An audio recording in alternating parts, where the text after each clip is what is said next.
língua. A língua também é fogo. Tiago 3, versículo 6. A desídia das criaturas justifica as amargas considerações de Tiago em sua epístola aos companheiros. O início de todas as ecabotes no planeta localiza-se quase sempre no mau uso da língua. Ela está posta sempre entre os membros, qual leme de embarcação poderosa, segundo lembra o grande apóstolo de Jerusalém. Em sua potencialidade, permanecem sagrados recursos de criar, tanto quanto o leme de proporções reduzidas foi instalado para conduzir. A língua detém a centelha divina do verbo, mas o homem, de modo geral, costuma desviá-la de sua função edificante, situando-a num panto de cogitações subalternas. E é por isso mesmo, vemo-la à frente de quase todos os desvários da humanidade sofredora. Cristalizada em propósito mesquinhos, a língua de humilde e amor. Nasce a guerra da linguagem dos interesses criminosos, insatisfeitos. As grandes tragédias sociais se originam, em muitas ocasiões, da conversação dos sentimentos inferiores. Poucas vezes a língua do homem há consolado e edificado os seus irmãos. Reconheçamos, porém, que a sua disposição é sempre ativa para exercitar, disputar, deprimir, enxovalhar, acusar e ferir desapiedadamente. Os discípulos sinceros encontram nos apontamentos de Tiago uma tese brilhante para todas as suas experiências. E quando chega a noite de cada dia, é justo, interrogue a si mesmo: terei hoje utilizado a minha língua como Jesus utilizou a dele?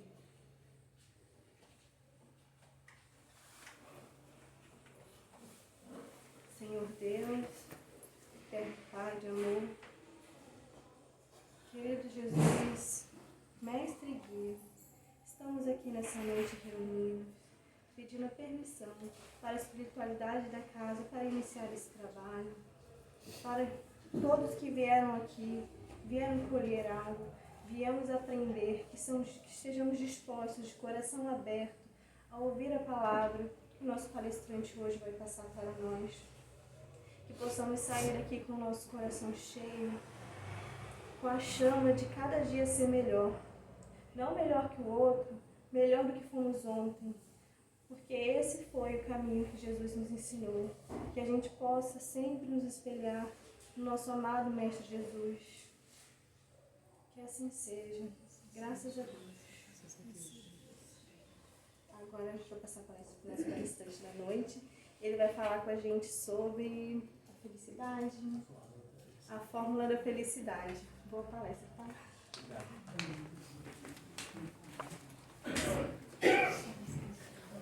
Boa noite a todos. Boa noite. Que a paz do Divino Mestre Jesus esteja nos nossos corações agora e sempre. A Angélica um pouquinho nervosa, né? Mas a gente fica. 40 anos de estrada, eu fico nervoso também, como é natural. Em datas especiais como essa, nem se fala então. Essa casa comemorando 28 anos de fundação. Quando conversava com a Cleonice ali atrás, para me relembrar a história, né? Começou lá com o Ivan, com o Eduardinho, que hoje fazem parte de outras casas, né? Mas, e eu falava lá, eu já falava lá quando era perto da linha do trem, lá perto do Central, que a gente conversava ali atrás e realmente o barulho do trem, a gente tinha que parar de falar enquanto o trem passava, a máquina, para depois voltar a falar. Então é uma casa que eu tenho história com ela também há muitos anos, aliás aqui em Barra do Piraí quase todas as casas espíritas, graças a Deus nos convidam, e a gente sempre procura atender dentro da nossa agenda, das nossas possibilidades. Mas antes da gente adentrar no tema, como a Angélica anunciou, exatamente em função de que a casa está fazendo aniversário, no ano de 2004, Sueli Calda Schubert escreveu na revista O Reformador, revista essa que nós tivemos também a felicidade de escrever durante 10 anos, mais ou menos, 2 artigos em que intitulava Dimensões Espirituais da Casa Espírita. E depois isso até virou um livro. Ela foi instada a transformar aqueles artigos. Uma obra em que ela falava exatamente disso, das dimensões, da importância de uma casa espírita como núcleo de estudos da nossa querida doutrina espírita, criada por Kardec, a 18 de abril de 1857, codificou a realidade dos espíritos superiores trouxeram, e precisava ter lugares para estudar a doutrina. E começou lá, naquele 1º de abril de 1858, com a fundação do próprio codificador, da Sociedade Parisiense de Estudos Espíritas, e foi o primeiro núcleo formal de estudos da doutrina espírita. Então, as casas espíritas, naturalmente, a gente muitas vezes não tem nem ideia de como isso aqui funciona, de como uma instituição religiosa funciona, mas Sueli Caldas nos fala que os destinos para a implantação de uma casa espírita, eles nascem no mundo espiritual.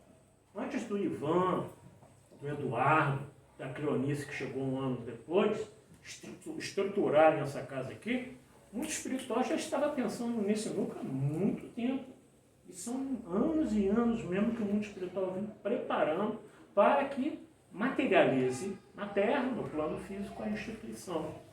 E também nos fala Sueli, nessa obra fantástica, que os espíritos também designados para determinadas casas espíritas já se comprometeram com a instituição também muito antes dela aparecer.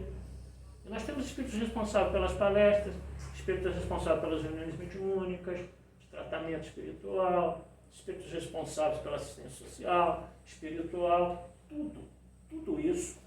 Antes de nós acharmos que só a diretoria encarnada que comanda, não.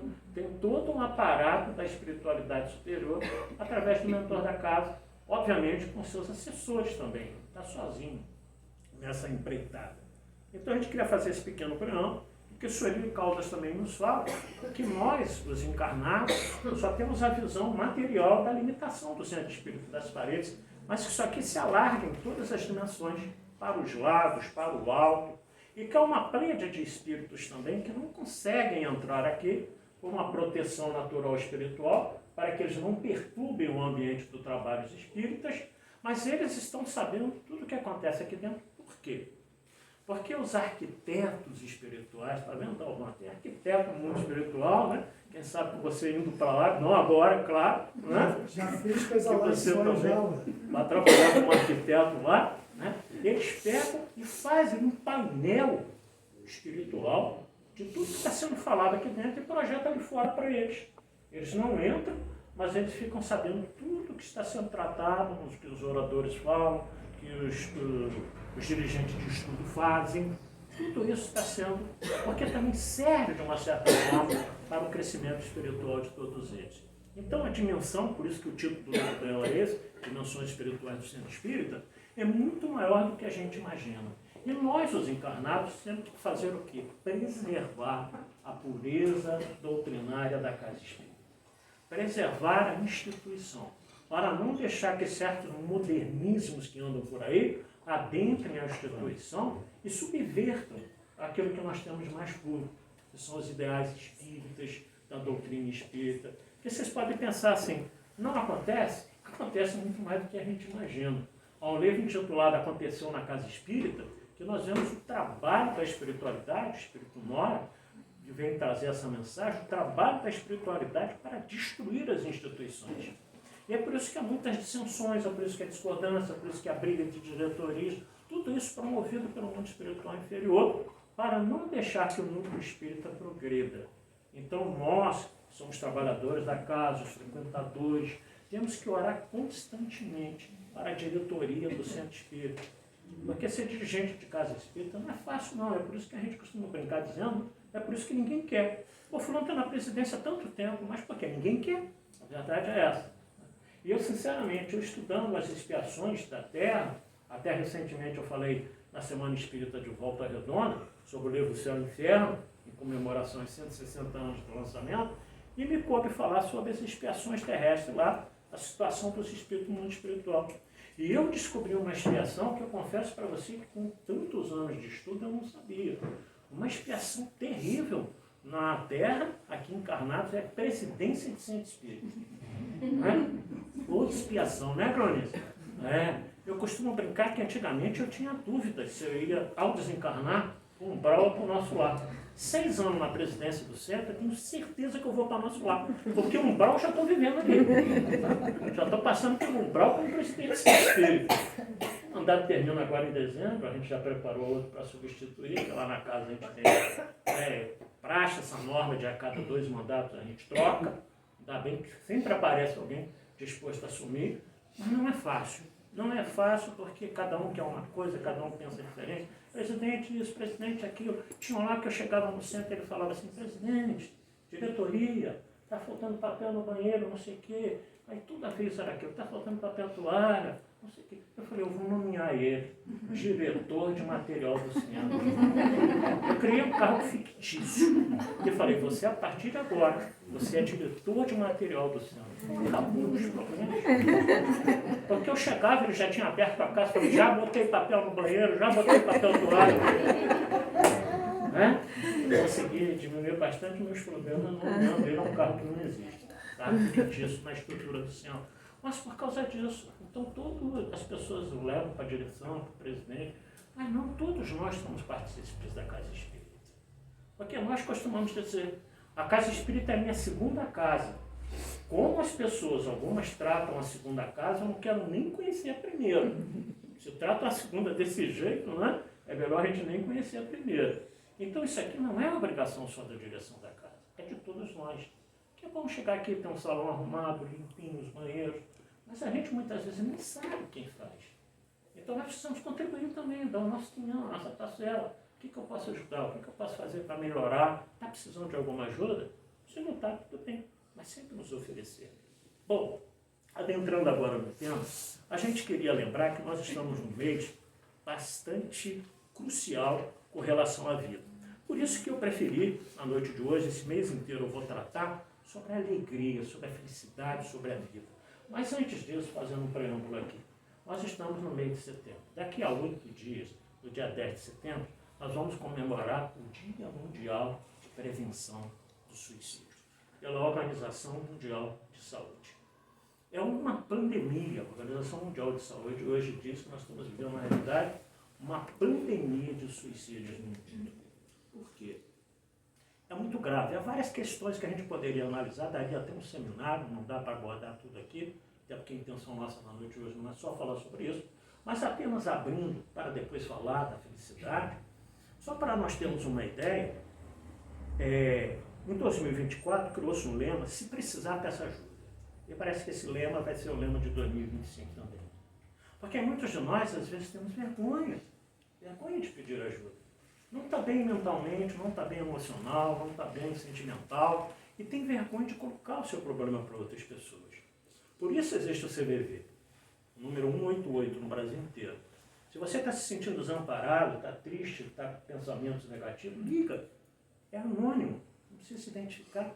Você vai conversar com alguém do lado de lá que vai te passar mensagem de paz, que vai te ajudar de alguma forma, mas principalmente vai te ouvir.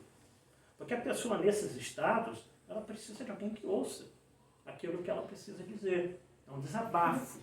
Então hoje, no Brasil inteiro, o telefone 188, não se envergonhe. Se um dia precisar, eu nunca precisei, mas se um dia precisasse, eu ligaria, sem o menor problema.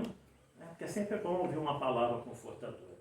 Mas como eu disse no Brasil, esses dados são do ano passado, 2024, óbvio, 2025 a gente não tem. No Brasil, a cada 38 minutos uma pessoa tira a própria vida. Só que tem um detalhe muito triste nessa história. Para cada suicídio houve 20 tentativas. Ainda bem que não se concluíram. Imagina que senão o número seria extremamente absurdo. Né? Se nós temos um suicídio no Brasil a cada 38 minutos, acontece que no final do dia,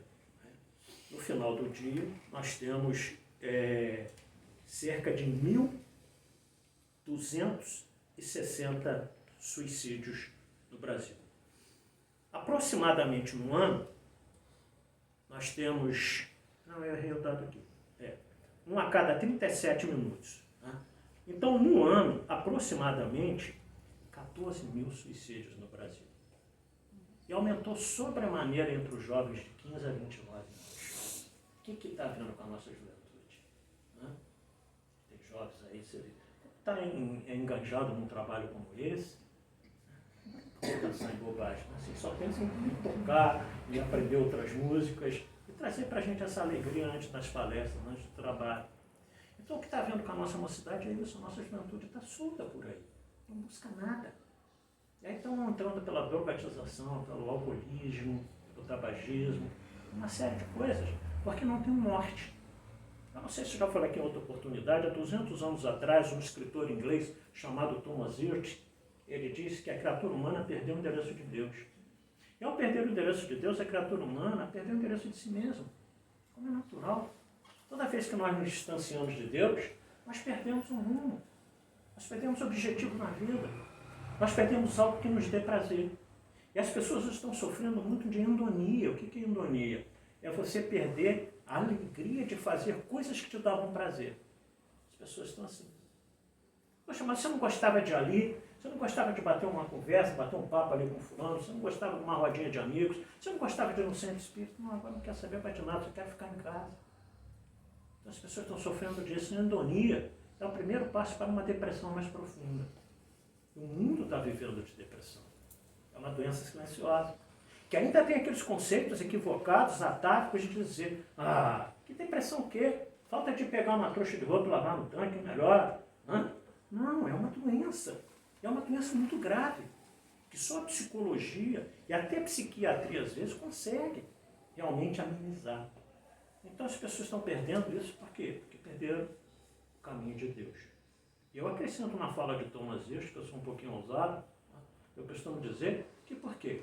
Ao invés de nós estarmos mais preocupados em desenvolver as nossas potencialidades espirituais, muitos de nós estamos mais preocupados em desenvolver as nossas possibilidades materiais. E é natural que, se apegando demais às coisas do mundo material, nos distanciamos da espiritualidade. Esquecendo que somos espíritos imortais, não matéria. Nós estamos na matéria no átimo de segundo do relógio da eternidade. Mas vamos voltar para o mundo espiritual, que é a nossa verdadeira morada. Então, as pessoas estão extremamente perdidas nessa algaravia de ter coisas, de viver da materialidade, mas isso tudo fica, como nós vamos ver daqui a pouco. No mundo, a cada 40 segundos uma pessoa tira a própria vida. Aliás, no mundo, era isso que eu queria dizer, são 2.160 pessoas. No final do ano, 800 mil pessoas tiram a vida. Já há dados agora que passam, inclusive, de 1 milhão. 1 milhão de pessoas tiram a vida no planeta Terra. Muito triste isso. Muito triste mesmo. Por quê? Porque o suicídio é uma aberração às leis de Deus. Deus nos deu a vida, só Ele tem direito de tirar. Por pior que nós estejamos vivendo, por mais conflito, mais aflições, agora não podemos esquecer que nós estamos num planeta de expiações e provas. Então nós vamos ser completamente felizes aqui na Terra? Não. Por isso o tema da noite de hoje vai nos mostrar que a felicidade aqui é relativa. Não é plena. Plena dos mundos celestes junto de Deus, onde habitam espíritos crísticos no nível de Jesus. Mas olha, nós não precisamos ficar tão tristes assim, a ponto de tirar a nossa própria vida. Então, o que a gente precisa é estar atento a isso. Cidades onde hoje tem o SAMU, as UPAs 24 horas, aqueles centros de tratamento psicossociais, elas estão diminuindo um pouco esse número de suicídio, porque as pessoas têm procurado ajuda. Mas mesmo assim ainda aumentou muito. Entre os idosos, nós temos idosos de 60, 70, 80 anos se suicidando. Aumento de 2, alguma coisa por cento nos últimos anos. Eu costumo dizer, meu Deus, já está tão perto de desencarnar, espera mais um pouco. Para quê, né? Para que apressar? Não, já está perto. E a gente nem sabe qual vai ser o dia que a gente vai desencarnar. Eu recebi esses dias uma foto de Valença, na época que nem existia celular, eu nem me recordava disso. Eu fiz uma palestra na Semana Espírita de Valença, no ano de 1996. Tem gente aí que nem era nascida. Né? 1996. Minha filha mais nova estava com 4 meses de nascida. E aí me mandaram a foto da composição da mesa no Centro Espírita de Valença, não sei se alguém aqui conhece, o SEV, que já está com mais de 110 anos de fundação. E na mesa estava o doutor Ubiratã do lado esquerdo, um amor de pessoa, que se formou em medicina aos 65 anos de idade. Ele começou a estudar medicina aos 60, né? Porque ele era formado em biologia, dava aula de biologia. Os filhos todos formados, ele falou, agora eu quero fazer o meu sonho, medicina. 60 anos de idade, gente, por isso que a gente não pode desanimar. Já não tem mais idade para isso. Se formou em 65. Conversando com ele, eu falei, doutor Ibiratã, imagina a festa de formatura, só rapazinho e mocinho e o senhor com 65 anos. Ele falou, eu fui lá, né? A festa, eu fui o destaque da festa. E clinicou até os 82 anos. Aí na ponta da mesa estava ele, do lado estava o senhor Ismael, presidente do CEF, em 1996, em julho. Eu tinha 39 anos. Né? No mês seguinte, 40. Eu tinha cabelo pretinho, muito cabelo. Ou joga ali assim. E aí estava a dona Darcy, do Fé, Amor e Caridade. Ao lado dela, Augusto Marques de Freitas, que fundou o Centro Espírita Ivone Pereira, em Rio das Flores. Depois o Manuel Coelho, meu querido amigo que desencarnou agora um mês e pouco atrás, amigo e irmão que está me fazendo uma falta danada, que a gente viajava muito junto para as conferências, até em Minas Gerais nós já fomos falar, né? Como está fazendo falta.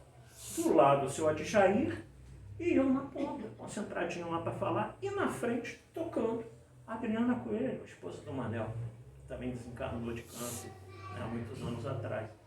E eu falei, meu Deus do céu, eu não sei se eu fico alegre ou fico triste. Porque alegre de rever todos os meus amigos compondo aquela mesa, eu com meus 39 aninhos, fazendo a palestra da noite. Aí só que depois eu me escrevi com um amigo meu lá em Volta Redonda. Falei, rapaz, todo mundo dessa mesa, tirando eu, já desencarnou. Não é? Olha a complicação da coisa. E se eles estiverem reunidos do lado de lá, já compuseram a mesa, só estão esperando para falar. Vai piorar mais ainda, né? Mas, ou seja, a gente não sabe de nada. A gente não sabe de nada. Qualquer um de nós pode ser chamado a voltar ao mundo espiritual. Então nós precisamos ter certeza disso, de que a vida continua. Para que apressar? Porque nós sabemos o infortúnio de que é tirar a própria vida. Para onde as pessoas vão. Precisamos repetir na noite de hoje aqui. Mas muito pelo contrário, vamos falar então de coisas boas. Vamos falar de felicidade. Como é que surgiu a primeira questão da felicidade? Segundo, historicamente, ela surgiu na Grécia Antiga, com um filósofo chamado Tales de Mileto. Mileto, naquela época, era uma região da Grécia Antiga, nem existe mais essa cidade, e que ele dizia, ele viveu 7 séculos antes de Cristo, e que ele dizia que é feliz quem tem corpo são e forte, saúde, né? Boa sorte e alma bem formada. Então ele dizia, quem vier assim, era feliz. Claro, dentro das limitações e possibilidades do planeta Terra. Em grego, como é que se escreve felicidade, gente? Tem até que olhar isso aqui. Em grego, escreve-se felicidade assim, ó.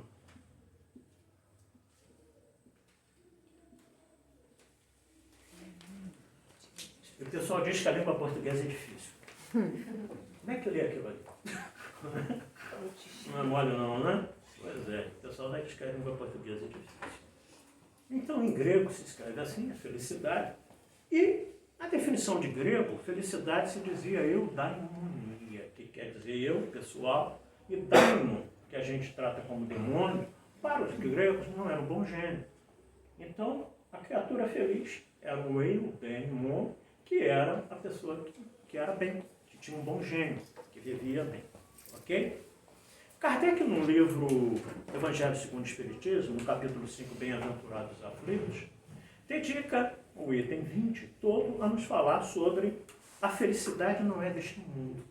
Claro, porque nós vivemos muitas expressões e provas.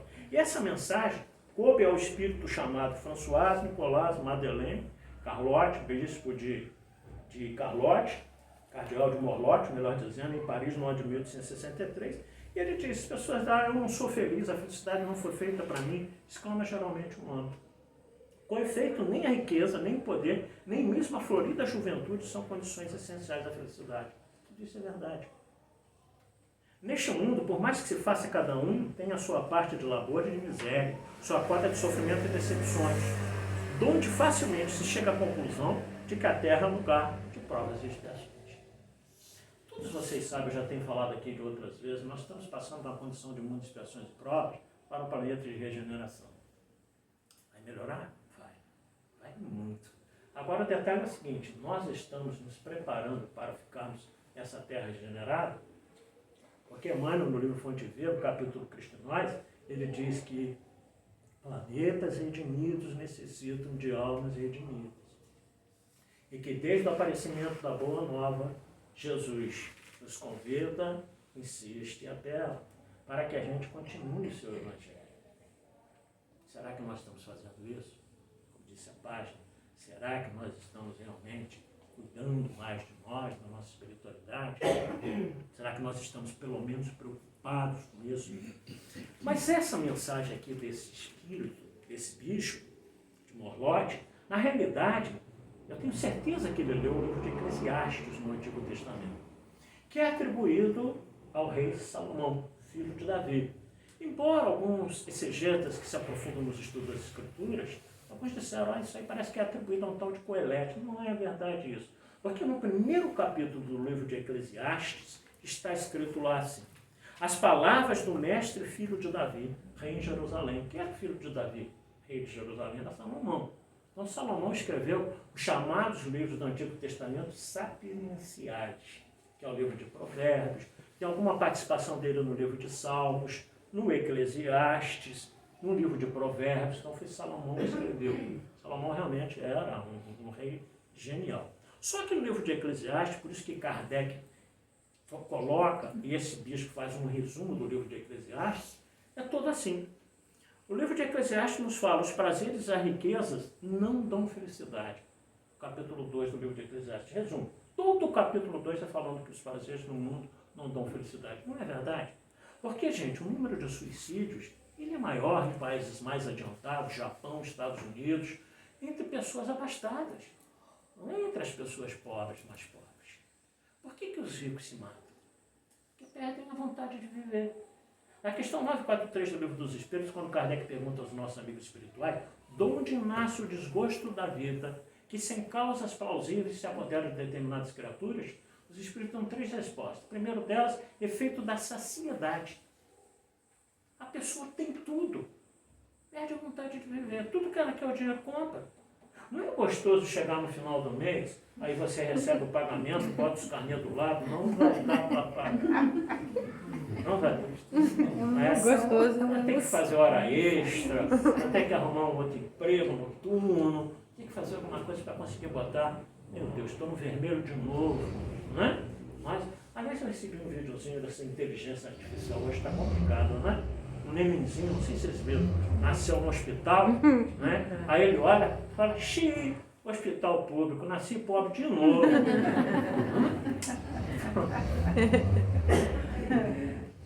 É gostoso ser pobre, por causa disso você tem que lutar. Agora, tudo que você quer, o dinheiro compra. Eu estou com um iate de tantos pés, não satisfeito, não vou comprar um maior. Aí você perde a vontade. Tudo que você quer, o seu dinheiro pode comprar. Efeito da saciedade. Segunda questão, efeito da ociosidade. Então, ou seja, as pessoas estão muito ociosas diante da vida. Eu costumo dizer, esse núcleo aqui, Fonte Viva, esse bairro aqui de Santana, em Barra do Piraí, tem essa igreja católica aqui na frente. Não sei se tem alguma igreja protestante aqui, algumas igrejinhas evangélicas e tal. Tudo bem. Mas nós temos aqui 40, 50 pessoas, na igreja quando tem isso, outro tanto, nos templos, nas igrejinhas, outro tanto. Mas quantos habitantes tem o bairro de Santana? Onde estão os outros? Onde estão as outras pessoas? Então tem pessoas que não estão nem aí para nenhum tipo de religião. Eu vou na missa no final do ano, a tal da missa do galo, porque falaram que é suficiente na missa do galo uma vez por ano, que está tudo resolvido. Mas também só vou se o galo cantasse, o galo cantando um pouco. Não é? Então, óbvio que não pode estar tudo resolvido uma vez por ano. Você frequentar um templo religioso, uma instituição religiosa, é óbvio que não está tudo resolvido. Se na própria lei mosaica, quando Moisés, melhor dizendo, a lei de Deus, sobe o Monte Sinai e recebe os 10 mandamentos, o segundo mandamento é lembra de santificar o dia de sábado. Então Deus, naquela época, já intuía Moisés a nos pedir pelo menos um dia na semana. Mas há 3.600 anos atrás. Pelo menos um dia na semana. E tem pessoas que nem isso fazem. E ficam ociosamente em casa vendo que coisas que não nos acrescentam nada. Nada. Desculpe a seriedade, eu tenho falado muito nisso. Como é que nós estamos utilizando essa ferramenta aqui? Para seguir determinados influências. Hoje parece que tem mais influência que ser humano, porque todo mundo é influência. Você que é influência. Você olha lá, né? É influência. Quantos seguidores tem? Aí você fica abismado. Milhões de seguidores seguindo o quê? Cegos seguindo cegos, já dizia Jesus. Nos permita se perdoe a sinceridade. Né? Esse dia eu estava vendo com muito lamento. Esther Sabino, vocês sabem quem é? Esther Sabino é uma das maiores cientistas brasileiras. Ela que norteou lá, que pesquisou o genoma da Covid. Ela é famosa no mundo inteiro, dessa vez. Ela que fez a sequência do genoma. Primeira mulher cientista no mundo que conseguiu isso. Sabe quantos seguidores ela tem? Ela tem 4.500 pessoas. Cadê? Caneta Azul. Você lembra do Caneta Azul? 8 milhões e 600 seguidores. Tem alguma coisa errada. Tem alguma coisa errada. Fazendo aquelas bobagemzinhas, né? Que ele fique rico, milionário, não tem nada com a vida do Caneta Azul. Se ele conseguiu. Mas ter 8 milhões e 600 mil seguidores, tem alguma coisa errada. Uma coisa errada com aquilo que nós estamos pensando, com aquilo que nós temos como objetivo para a nossa vida. Né? Então, ou seja, nós temos a liberdade de seguir o que nós quisermos, de vermos os vídeos que nós quisermos. Não precisamos estar atrelados a coisas que não nos acrescentam nada. Muito pelo contrário. Né? Então, precisamos pensar um pouquinho sobre isso. O que nós estamos querendo para a nossa vida de melhor. E utilizar isso aqui para quê? Para promover a paz. Mandar coisas boas para as pessoas. Não ficar mandando política, uma série de coisas que inferniza a vida dos outros, que faz atrito entre pessoas amigas, familiares, parentes. Nada disso. Tudo isso passa. Estamos vivendo aí um processo judicial no Brasil, muita gente preocupada. Eu não tenho preocupação nenhuma com relação a isso. Porque Jesus disse que o Brasil está eternamente ligado ao coração dele. Está no livro Brasil, o coração do mundo, pátria do Evangelho. Eu vou temer o quê? Se o Brasil está ligado eternamente ao coração de Jesus, eu vou temer o quê? E quando ele chama Ismael e diz no livro Brasil, o coração do mundo, Ismael doravante, pede ao meu coração que tu seja o tutor dos patrimônios da terra do cruzeiro. Quem é Ismael? Filho de Abraão, com a escrava Sara. Olha a evolução espiritual desses espíritos que Jesus chamou. Jesus não me chamou porque sabia que não podia contar comigo mesmo. Vai chamar espírito evoluído, elevado. E Eliu, que é o espírito responsável pelos problemas sociológicos do planeta Terra, Eliu foi avô de Natanael. Só espírito elevado. Gamaliel, perdão dizendo. Gamaliel foi um instrutor de Saulo do Antigo Testamento. Então Eliu, ou Iléu, dependendo da tradução que vocês tiverem, é isso. Avô de Gamaliel.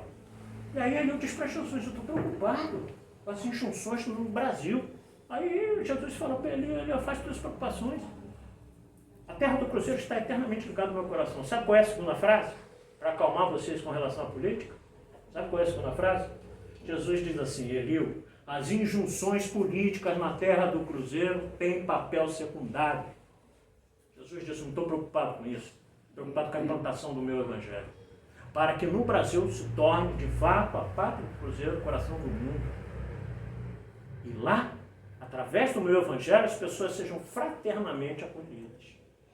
Não estou preocupado com a política, não. A gente que fica se degladiando aí. Por A, B, C ou D, que eles não estão nem aí para nós. Nem sabem que nós existimos. E a gente fica brincando por causa desse povo. Então, ou seja, amenemos o nosso coração. E saibamos que tudo está na mão de Jesus. Agora vamos lá. Felicidade. Tem uma fórmula da felicidade? Gente, a matemática faz parte da nossa vida em tudo. Por que não teria uma fórmula para a felicidade? Né? Então o F ali é da nossa forma de felicidade. Todos querem a felicidade. Seja na paz interior, seja na ausência de preocupações ou mesmo realização pessoal, em qualquer área. Consideramos, no entanto, que é possível a felicidade total sobre um planeta como a Terra, de expiações e provas. Mas é possível uma felicidade relativa. Claro que nós podemos ter uma felicidade relativa. Então, assim como no livro de Eclesiastes, todo ele é um livro pachorrento, melancólico, mas o espírito François Nicolas nos diz o seguinte: todavia, não deduzais das minhas palavras que a terra esteja destinada para sempre a ser uma penitenciária. Não, certamente. Dos progressos já realizados, podeis facilmente deduzir os progressos futuros e os melhoramentos sociais conseguidos, novos e mais fecundos melhoramentos. Essa é a tarefa imensa cuja execução cabe à nova doutrina que os Espíritos revelaram. Então cabe ao Espiritismo ser esse alento. Já que as outras religiões, eu sou egresso de outra religião, não nos confortaram a tal ponto. Por quê? Porque muitas delas não nos esclareciam naquilo que nós tínhamos anseios de saber. Eu sei que eu já contei aqui em outra oportunidade, eu quase fui sacristão lá na minha terra, em Paraíba do Sul. Então, a minha mãe foi interna em colégio de freira, minha mãe foi noviça, toda a infância e juventude, e eu sempre falo isso, né? Minha abençoada mãezinha, que desencarnou em 2015, aos 91 anos de idade, e numa das saídas que as madres superiores liberavam as noviças, ela conheceu meu pai, graças a Deus. Eu não estaria aqui hoje. Então ela saiu do convento, casou, teve 5 filhos. Mas é óbvio que lá em casa todos nós tivemos uma cultura religiosa extremamente católica. Claro, minha mãe foi quase freira, batizada, crismada, primeira comunhão, tudo. Né? E aí é natural. Então, mas eu ficava na sacristia perturbando o padre. Naquela época, na nossa infância, né, os padres geralmente eram de fora, estrangeiros. E lá em Paraíba do Sul era um espanhol, bravo, vermelhão, grandão. Tinha uma mão enorme, parecia jogador de basquete, o raio do ano. E aí eu ficava assim, padre, pequenininha, magérrima. Aliás, tem uma foto minha de primeira comunhão, e aquelas velas grandes, que antigamente, você não sabia quem era a vela e quem era eu. Eu era. Sabia que era a vela que ela estava acesa. Aí eu ficava assim, padre, isso assim, né? Aí ele foi ficando irritado, porque os espanhóis, não sei se era daquela região lá da Corsa, que são mais sangue quente, né? Ele ficava nervoso, batia com aquela mão grande na minha cabeça, assim, nossa, vai quebrar o pescoço, né? E ele falou assim, meu filho, isso é mistério. Eu queria tudo para saber. Aí eu olhava para ele assim, não vou perguntar mais nada, que ele vai afundar a minha cabeça. Mas pode ser mistério para você, eu pensava. Eu queria saber um dia. Quando eu conheci a doutrina espírita, que me explicou tudo aquilo, que o catolicismo não explicava, não para mim espírito. Mas nunca saia de uma religião e fale mal. Eu devo muito ao catolicismo, a minha iniciação religiosa, lá na infância. Minha mãe viajou comigo até para fora do estado, né, quando ela podia. E ela falou, meu filho, eu acredito em tudo que você fala, mas não tem como deixar de ser católico. Eu falei, não quero. Né? Reza o texto de todo mundo dizendo para a gente. Então, felicidade, cada um tem o seu estilo de sua felicidade. Se você perguntar quem está preso, a felicidade para ele é sair da prisão. Se você perguntar quem cometeu um erro grave, poxa, minha felicidade seria não ter feito, mas eu fiz. Então, o arrependimento é assim uma série de coisas. Então, o primeiro ponto da nossa felicidade, da nossa fórmula matemática, é PN. O que é PN, gente? Vocês já ouviram essa palestra? Você estava lá, né? Vocês já ouviram essa palestra em algum lugar, né? Exatamente. Posse do necessário. A posse do necessário faz o que? Nos livra das ansiedades, das angústias, de procurar ter coisas que não nos compete ter. Não adianta a gente querer ter coisas que não compete ter. Aí eu tenho um carro do ano. Você tem condições de ter um carro do ano? Eu tenho um carro do ano de 2020. Para mim, esse seminovo está de bom tamanho. Eu já tive o carro do ano de 1974. Né? Então, ou seja, não é importante isso. Eu estou com uma casa, mas eu quero melhorar, quero construir o segundo andar, quero fazer um palacete. Bobagem. Depois fica idoso e não consegue subir as escadas. Então, deixa no patamar, no primeiro andar, então não tem essa ansiedade, essa coisa da gente ter coisas que ficam. Tudo isso fica. Né? E aí isso nos afasta de várias preocupações. A inveja daquilo que o outro tem e você não tem. Fulano comprou um carro do zero. Não tem problema não. Vai parar lá no centro de barra, lá se o povo costuma roubar muito carro. Torce até para que o outro seja roubado. Já porque ele não tem, não pode ter, ele torce para a infelicidade dos outros. Não? Isso é inveja. Ciúme.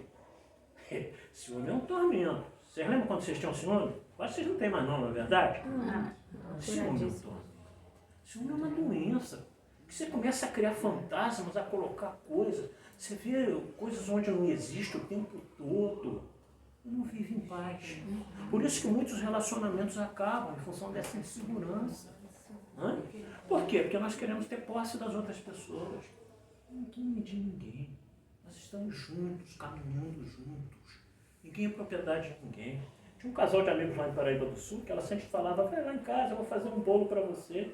Eu falei, você acha que o orador é igual o padre? Que padre que adora bolo, né? Não, mas faz que eu vou e como. Quando der, eu vou lá. Né? Mas ele ficava assim, ela é minha, ela é minha, ela é minha. Um dia eu falei assim, diz para mim, Vocês casaram mesmo? Você tem uma certidão de casamento com ela no cartório ou você paga o IPTU dela todo ano? Que não é possível. Não? Você é minha, ele riu. Ela não estava perto, é óbvio. Mas, ou seja, então ninguém é propriedade de ninguém, nós estamos juntos, crescendo juntos. Né? A doutrina espírita consagra a relação matrimonial, casamento, porque isso é um progresso, uma marcha das civilizações. Mas se a coisa chega a um ponto que não tem mais como, a doutrina espírita também não é que ela seja favorável. Mas no capítulo 22, a dissolubilidade do casamento e do divórcio, uma página inteira, dizendo que às vezes ele preferiu restituir a liberdade do que continuar caminhando de um jeito totalmente, em que não há mais nada, não há respeito. Há casais aí que estão vivendo até agressões domésticas e ficam quietos, não falam nada, só para não quero separar. Então, se um dia o outro chegar e falar assim, olha, quero seguir carreira solo, mas não quer, né? As duplas sertanejas não acabam, os nossos casamentos também acabam. Então, seguir carreira solo, vai com Deus. Buda fala uma verdade muito grande, bastante similar à doutrina espírita. As 4 verdades do pensamento búdico, Buda quer dizer o seguinte: dukkha, a existência dura. Muitos de nós temos dúvida disso. A outra verdade de Buda, samudaya, em sânscrito, a origem da dor é o desejo. Então muitos de nós sofremos porque desejo de ter coisas que não nos compete ter. A extinção da dor é a extinção do desejo, diz Buda, o nome de Nirodha, em sânscrito. Ou seja, quer não ter dor, acaba com seus desejos. Porque tem coisas que realmente não. Quer ter desejo, tem desejo de melhorar, de crescer espiritualmente, desejo de estudar, de frequentar mais a religião, desejo de aprender coisas boas. Esse é um desejo salutar. Essa é uma ansiedade boa, que realmente nos impulsiona para frente. As coisas negativas não. E aí, Maka, que é o caminho para a extinção do desejo, são 8 caminhos que Buda dá. Aí é mais com relação à doutrina Buda. Entendimento correto, julgamento, palavras corretas, ação correta, modo de vida correto, esforço, serenidade e meditação. Então são conceitos que servem para todos nós, embora seja da doutrina de Buda, do príncipe Siddhartha Gautama. Né? Então, o apego às coisas materiais, na questão 895, Kardec deixa bem claro. O apego às coisas materiais é sinal notório de inferioridade do espírito. Que é posicionamento mais positivo do que esse, é sinal notório de inferioridade do espírito. Ou seja, pessoas que estão extremamente apegadas às coisas materiais. Ah, não posso perder isso não. Eu não sei se eu já contei aqui em outra oportunidade, eu tenho um amigo espírita, ele é bem espiritualizado ele mesmo. Roubaram o carro dele lá em Volta Redonda, hoje está até um pouco diminuto, mas teve uma época lá que você parava lá na vila, no centro da cidade, você podia contar que você ia voltar e ia de ônibus para casa. O negócio era complicado. E aí roubaram o carro dele, tadinho, ele não tinha seguro, ele falou, ei Rubinho, você não tinha seguro, roubaram meu carro, o que você acha? Eu falei, não sei, talvez você roubou uma biga lá na época, mas você está devolvendo pro carro. Aí comprou um carrinho piorzinho, tadinho, mais inferior, poucos recursos financeiros. Como é que roubaram o segundo carro dele? Ele falou, e agora? Eu falei, não sei, talvez um cavalo. Um cavalo. Como se o outro carro era mais novo, mas o outro era uma biga do exército romano. Agora foi um cavalo. Não é que ele parou, começou a andar de bicicleta. É sério. Não é possível. Roubaram a bicicleta dele. Ele falou, agora o que você acha? Olha, primeiro, eu acho que acabou suas provações. Isso aí deve ter sido um cabrito, uma cabra, né? Você roubou do faraó, alguma coisa assim. Mas é verdade. E ele aceitou isso com absoluta normalidade. Está a pé até hoje. Tem anos isso, ele está a pé até hoje. Mas você conversa com ele, ele é uma tranquilidade, né? Deve ter devolvido mesmo. Então, a pessoa totalmente desapegada às coisas do mundo material. Se fosse algum de nós, 2 carros roubados na bicicleta, eu tinha para mim desespero. Chorava, descabelava. Ele não. Extremamente tranquilo. Há um escritor espanhol chamado Catón, jornalista mexicano, melhor dizendo, medindo as riquezas do ser humano. Armando Fontes Catón. Olha que coisa interessante que ele diz. Ele diz assim, eu vou processar a revista Fortune, porque todo ano na revista Fortune salta o nome das pessoas mais ricas do mundo e eu nunca apareço. Aí ele fala, poxa, mas eu sou extremamente rico, sabem por quê? Aí ele começa a dizer, né? Por que ele é extremamente rico? Eu não sou mencionado na revista. Eu sou um homem rico, imensamente rico. Como não? Vou mostrar a vocês. Eu tenho vida, que recebi não sei porquê, e saúde que conservo não sei como. Eu tenho uma família, esposa adorável, que ao me entregar a sua vida me deu o melhor da minha vida. Eu tenho filhos maravilhosos, dos quais só recebi felicidade, e netos com os quais pratico uma nova e boa paternidade. Eu tenho irmãos que são como meus melhores amigos, e amigos que são como meus irmãos. Tenho pessoas que sinceramente me amam apesar dos meus defeitos. Eu tenho uma casa e nela muitos livros. Minha esposa diz que eu tenho muitos livros, dentro eu tenho uma casa. Eu tenho um pouco do mundo na forma de um jardim, que todo ano me dá maçãs e que iria reduzir ainda mais a presença de Adão e Eva no paraíso. Eu tenho um cachorro que não vai dormir até que eu chegue e que me recebe como se eu fosse o dono do céu e da terra. Eu tenho olhos que veem, ouvidos para ouvir, pés para andar, mãos para acariciar, cérebro que pensa coisas que já ocorreram aos outros, mas que para mim não haviam ocorrido nunca. Eu sou a herança comum dos homens, a alegria para apreciá-las, compaixão para emanar-me aos irmãos que estão sofrendo. E eu tenho fé em Deus, fé que vale para mim amor infinito. Pode haver riquezas maiores do que a minha?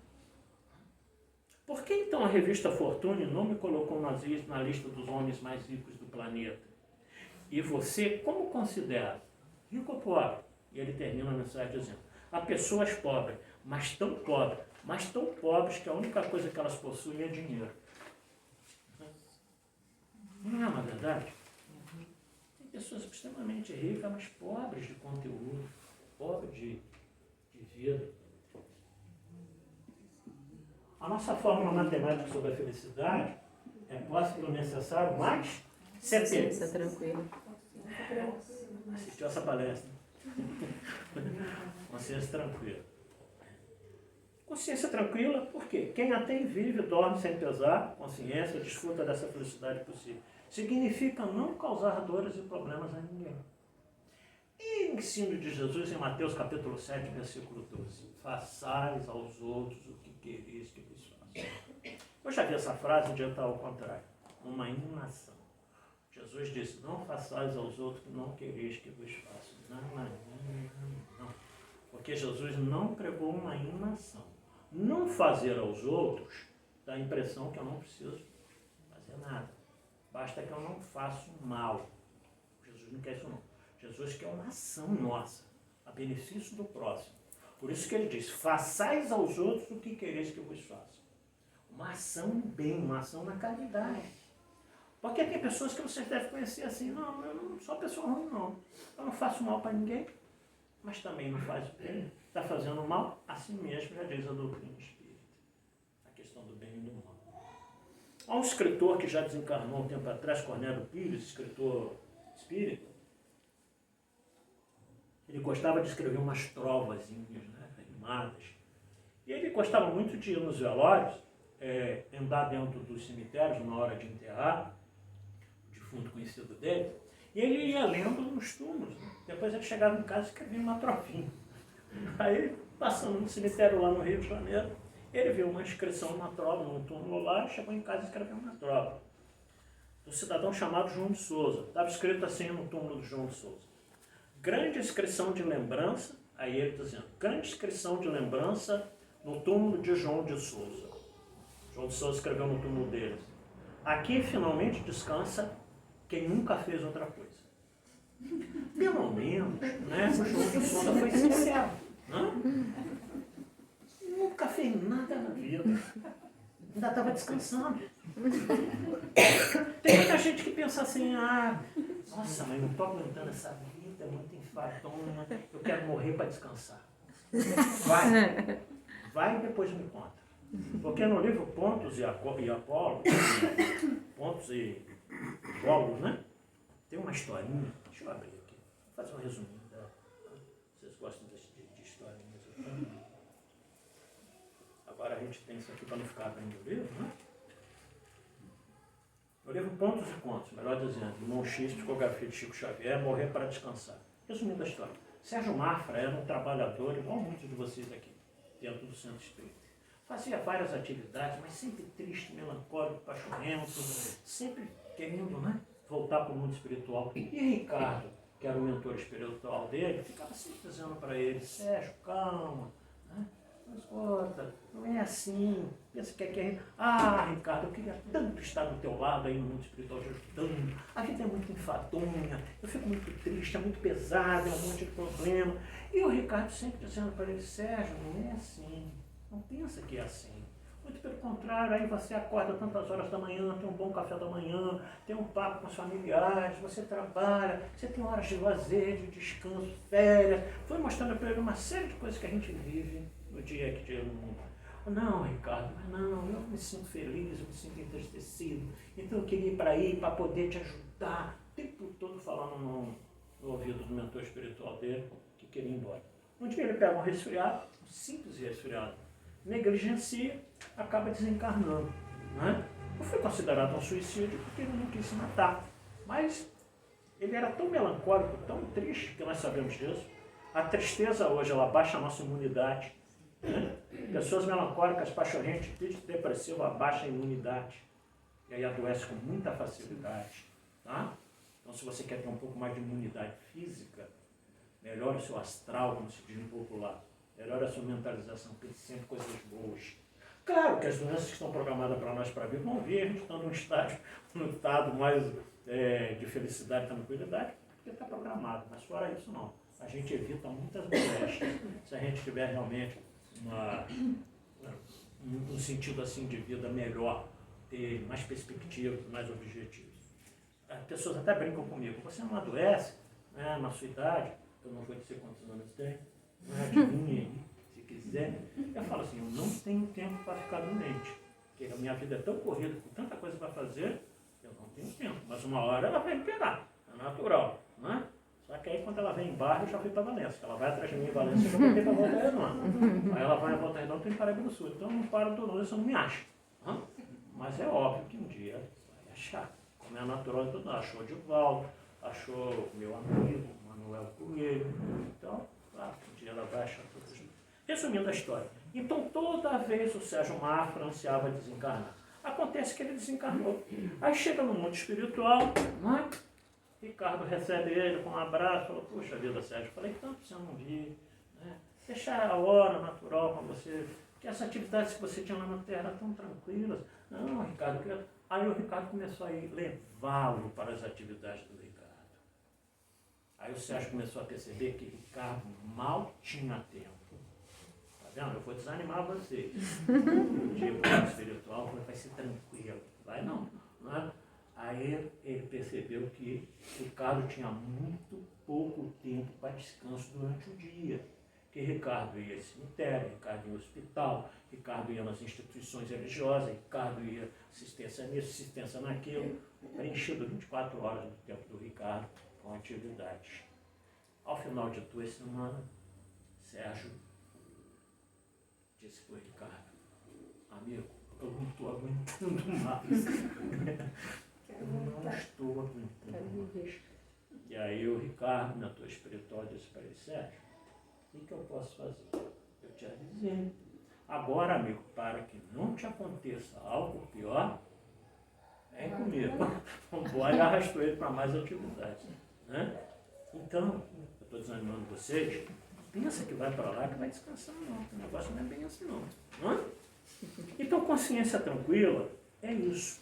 É você procurar, inclusive, viver na ética. Há uma definição de ética muito interessante que o professor Mário Sérgio Cortella, o pessoal da educação gosta muito dele, né? Que ele define a ética de uma seguinte forma: 3 coisas na vida de cada um de nós. Eu quero, eu devo, eu posso. Não, o senhor não tem. Mas você fala. É tanta folha. Eu quero, eu devo, eu posso. Se você conseguir conciliar essas 3 coisas, você está vivendo de acordo com a ética. A ética na nossa vida, a ética moral. Por exemplo, tem coisas que a gente quer, mas a gente sabe que não deve, e a gente sabe que não pode. Tem coisas que a gente quer, mas a gente sabe que deve, mas não pode. Tem coisas que a gente deve, mas não pode. Tem coisas que a gente pode, mas não quer. Não é complicado isso? Não? Então, quando a gente conseguir juntar as três coisas, olha, aquilo que eu quero, eu devo e eu posso, questão de ética, questão de moral e tudo, faça. Difícil é conciliar essas três coisas na vida de cada um de nós. Conseguir estar tudo certinho assim. Porque senão a gente se perturba mesmo. Por isso que Satya Sai Baba, o grande indiano que desencarnou uns anos atrás aí, era um avatar, era um espírito bem iluminado.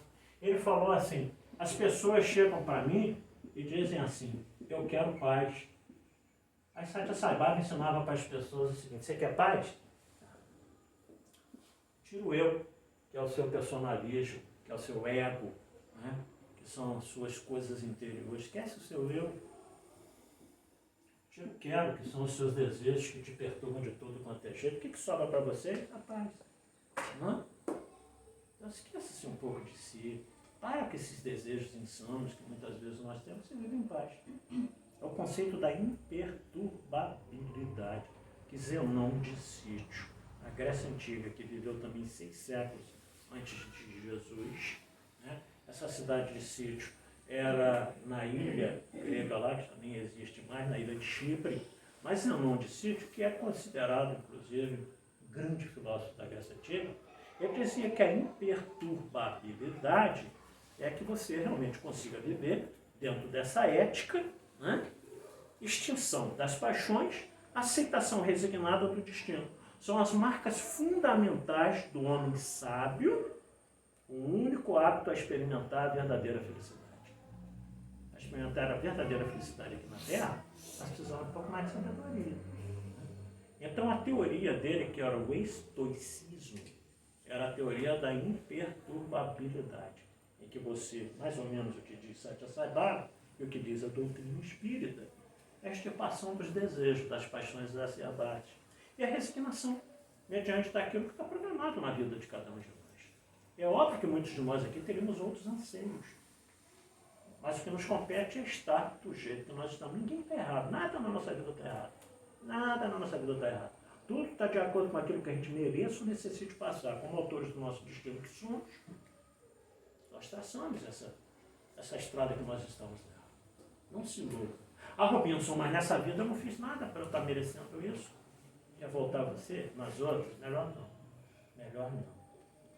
Vai ver cada tragédia lá para trás que é preferível esquecer. Então, a nossa fórmula da felicidade, posse do necessário, consciência tranquila, e a última é no futuro. Estava lá, né? Deixa eu essa palavra. A fé no futuro. A fé em quê, gente? Meu Deus do céu, nas promessas de Jesus. Quando Jesus sai da cidade de Cafarnaum, sobe a aba de um pequeno monte chamado Monte Heremos naquela época, ele pronuncia 9 bem-aventuranças. Mateus capítulo 5, Lucas capítulo 6.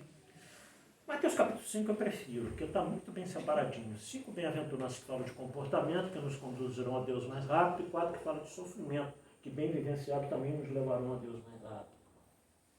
Então ele prometeu a quem? Muitos de nós que talvez estivéssemos não ouvindo as mensagens dele. Que nós seríamos consolados. Quando? Naquele momento? Não, claro que não. As pessoas que estavam ouvindo a ele viveriam 40, 50 anos, no máximo 60. Era para as outras vidas. Mas desde que ajuda-te a ti mesmo, e o Senhor te ajudará. Desde que a gente faça a nossa parte. Não adianta a gente só confiar, não. Ter aquela fé, não a fé no grego, que é pistis. A fé em grego, a palavra fé em grego, pistis, significa crença, acreditar, crer em alguma coisa. Tudo bem, ter fé, a gente precisa acreditar. Mas basta só isso? Não. Por isso que eu prefiro a definição em latim, que significa fidelidade. A fé tem que ter fidelidade. Não adianta só acreditar. Porque eu acredito numa coisa hoje, amanhã eu desacredito. Não é? É natural. Agora, quando eu tenho fé naquilo que eu creio, naquilo que eu acredito, essa fé jamais se agasta, jamais acaba. Por isso que o espírita tem que ter consciência de que ele quer realmente ser espírita. Seguir a doutrina espírita. É ela que te conforta, é ela que te consola, seja espírita. Não só aqui dentro da fonte viva, não. é que a doutrina espírita, fazendo um trocadilho para cá, seja vivo em você lá fora, em todos os instantes da sua vida. Não tem por que a gente esconder que é espírita. A prefeitura inteira, na CSN, quando eu trabalhava, todo mundo sabia que eu era espírita. E como é que ficava a história? A conversa com o espiritualista que ele te esclarece, ele resolve, né? E a gente ficava soberbado, como era natural. Tinha um secretário que me apresentava assim, esse aqui é o esteio espiritual da secretaria. Eu falo menos, que eu não tenho nem estatura para ser esse esteio que você está dizendo aí. Né? Então é natural. Você como espírito, você precisa também ter reconhecido como espírito. Por que não? Por que dizer né? Que não? Albert Schweitzer, esse também foi fantástico. Ele aos 30 anos de idade, resolveu mudar a vida dele, fez medicina também. E o que ele fez? Ele era da Áustria, na região da Alsácia, naquela época, que era dos Império Austro-Húngaro. E ele, depois que se formou em medicina, ele fazia órgãos fantásticos de música. Ele tocava óperas de Bach, Chopin, Beethoven na Europa inteira, ganhou muito dinheiro. Só que com 30 anos de idade, ele falou, a vida é isso? Eu vou fazer medicina. Aí ele fez medicina para quê? Montar um consultório na Europa e ficar mais rico ainda? Ele foi para o Lambaréné, no Gabão, na África Equatorial, o país mais atrasado da África. E lá ele montou o primeiro consultório dele no galinheiro, para atender as crianças do Lambaréné, no Gabão. Até hoje tem foto no Google, na internet, com aquelas criancinhas africanas, com estossomose, aquelas barriguinhas dilatadas. Detalhe, nunca mais ele saiu de lá. Até quando ele era para ganhar o Prêmio Nobel da Paz, em 1952, ele mandou representante. Ele falou, não sai daqui, eu largo meus filhos.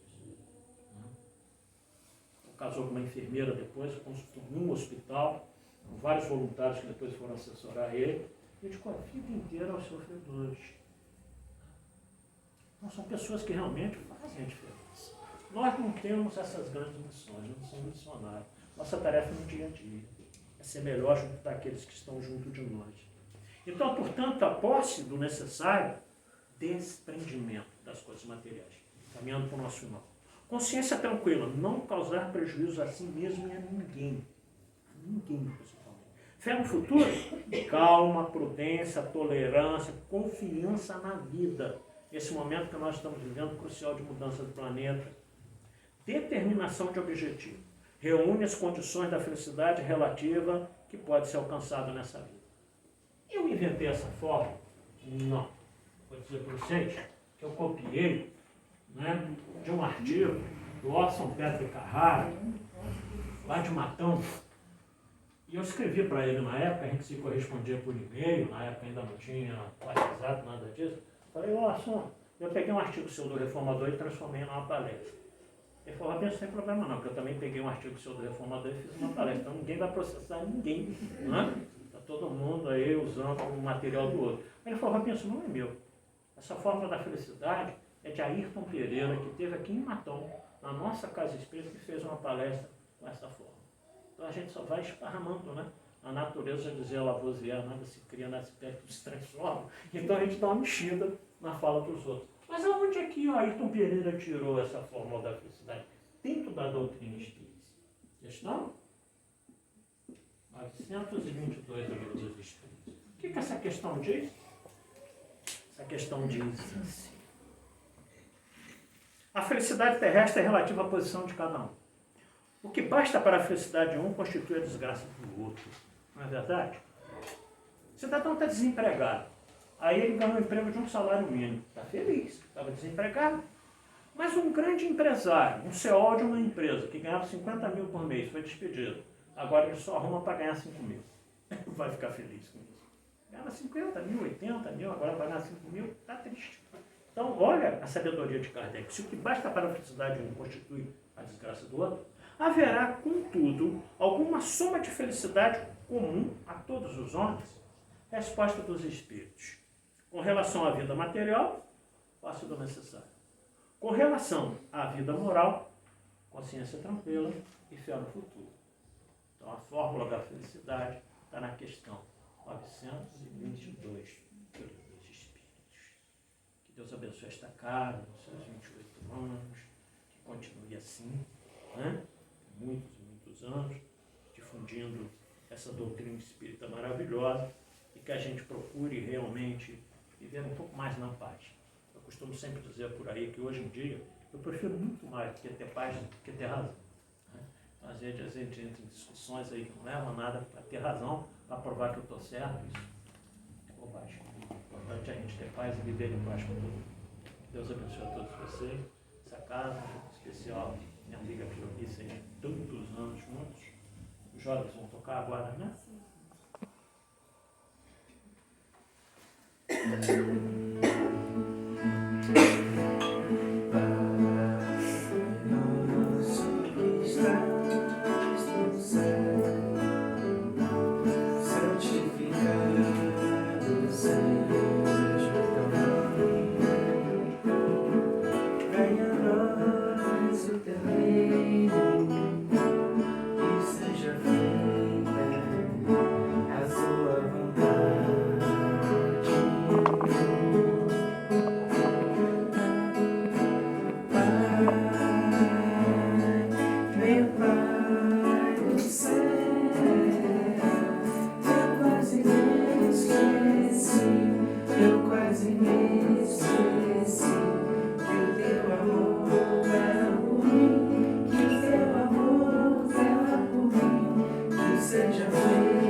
Abençoe vocês, tá? Continue aí nessa. Sem dúvida alguma. Nossa juventude está precisando disso. Então vamos encerrar a parte da palestra, agradecidos a Deus por essa oportunidade. Transmitindo uma mensagem do nosso amigo espiritual intitulada Uma Palavra de Fé. Dizer assim: estes tempos tormentosos em que a desesperança parece liquidar as nossas forças, é preciso, sobretudo, ter confiança. Crer na bondade divina, não nos entregarmos à apatia que corrói a energia das nossas vidas.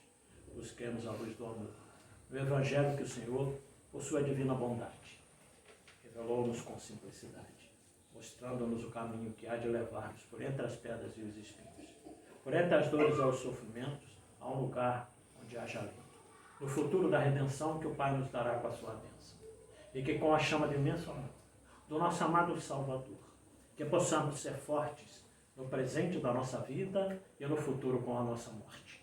E ao chegarmos assim, à derradeira hora da caminhada, que possamos olhar toda a estrada, que vencemos com devoção, trazendo Jesus bem dentro do coração.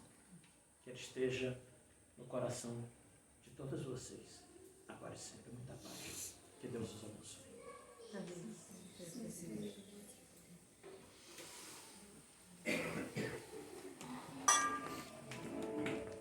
Gostaria de agradecer em nome da nossa casa, essa palestra maravilhosa. Eu cometi uma gata, eu não apresentei seu nome no início da palestra, depois a gente vai querer saber quem é que deu essa palestra maravilhosa e não vamos saber. Eu sou Robson Soares, ele é da casa Volta Redonda, né? Apóstolos... Associação Espírita Discípulos de Allan Kardec. Associação Espírita Discípulos de Allan Kardec. Discípulos de Allan Kardec. Eu vou passar os informes da casa e logo depois a gente passa para a segunda etapa do trabalho. Ali na frente, quando a gente entra, tem um QR Code. Então, todos os frequentadores da casa podem escanear esse QR Code e vão ter acesso ao grupo espírita, né? Vão ter acesso aos informes da casa. A gente grava as palestras, vocês vão ter acesso a esse link também. Então, é muito legal participar, como se vocês quiserem. Então, bom, segunda-feira nós temos o aconselhamento fraterno com a Fabiola e com a Lúcia. Então, aqueles que tiverem interesse, colocar o nome no caderninho lá na frente, e o nome e telefone, e elas entram em contato. Terça-feira, hoje, nós temos a palestra, junto com a evangelização espírita lá em cima. Lembrando que é sempre muito importante trazer as crianças para serem evangelizadas. O horário sempre de 7h30 às 21h. Quarta-feira nós temos o estudo da mediunidade. O estudo é aberto a todos que queiram aprender. Ah, mas eu não sou médium, vou fazer o que lá no estudo da mediunidade? Mas é sempre bom a gente estudar, a gente aprender sobre como funciona o espiritismo, como funciona o mundo invisível, né, que à volta de nós. Quinta-feira tem um estudo sistematizado da doutrina, todos no horário de 19h30 às 21h, tanto de quarta-feira como de quinta-feira. Sexta-feira nós temos o trabalho espiritual, o tratamento espiritual. Ele é indicado somente pode vir aqueles que forem indicados hoje. Então, se for necessário, o médium vai falar, olha, você pode vir na sexta, então aí vocês vão vir na sexta por volta das 6h para dar continuidade no tratamento espiritual. No sábado nós temos a Mocidade Espírita, que é presidido pelo Natan. Então, quem tiver jovens em casa, vocês também são, né, da Mocidade Espírita. Então, assim, é um grupo muito legal e é importante, né, que a nossa casa tenha mais jovens engajados na doutrina espírita, né? Nos sábados começa às 15h e vai até às 4h30. Nós temos também a nossa biblioteca. Vocês podem pegar o livro. Aí, a Giovana, né, que está responsável pelos livros. Então, pode procurar ela no final da palestra, ela pode indicar um livro para vocês. Ela faz o cadastro ali na hora, fica 2 meses, se precisar renova, fica mais algum tempo. Nós estamos também com a campanha do quilo. O que é a campanha do quilo? A casa, ela assiste algumas famílias com a cesta básica. Então, aqueles que puderem, toda vez que vier, trazer 1 quilo de alimento. No momento, nós só não estamos precisando do macarrão. E estamos com urgência em óleo, açúcar e leite. São aqueles que puderem estar contribuindo.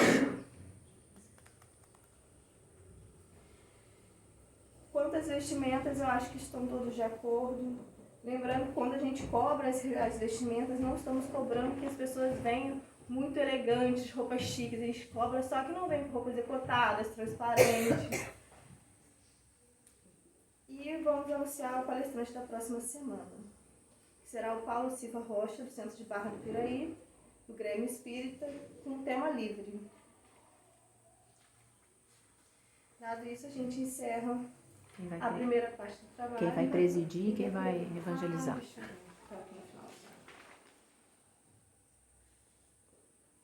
Quem vai presidir na próxima semana será a Tatiana e quem vai evangelizar vai ser a Lúcia. A gente encerra e a gente agora vai passar para a próxima parte do trabalho.